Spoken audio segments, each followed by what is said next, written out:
Vijay Sethupathi sir எப்போவுமே weekend எபிசோட்ஸில் Arora and Sandra 2 பேத்துக்கும் கொஞ்சம் ஓப்பன் ஃபேவரிசம் பண்ணுறது ரொம்ப கிளியராகவே தெரியுது.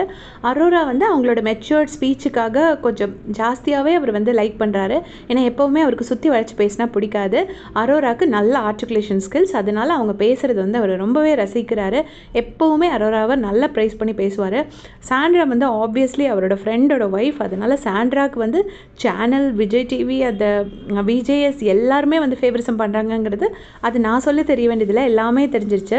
இப்போ என்னென்னா சோஷியல் மீடியாவில் எல்லாமே ஒரு விஷயத்தை வைரல் பண்ணிட்டு இருக்காங்க. என்ன அப்படின்னு பார்த்தீங்கன்னா, இன்ஸ்டாவில் வந்து அரோராவை வந்து விஜய் சேதுபதி சார் ஃபாலோ பண்ணுறாரு.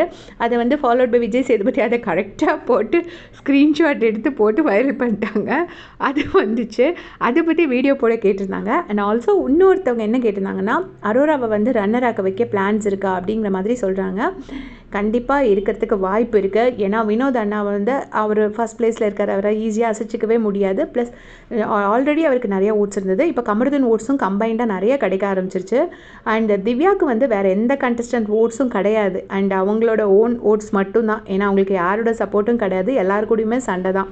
அதனால் அவங்க வந்துட்டு தேர்டுக்கு போய் அரோரா செகண்ட் பிளேஸ்க்கு வர்றதுக்கோ இல்லைன்னா வேறு அது அரோராவுக்கு ரன்னரப் இது கொடுக்கறதுக்கு சான்சஸ் நிறைய இருக்குதுன்னு தான் சொல்கிறாங்க.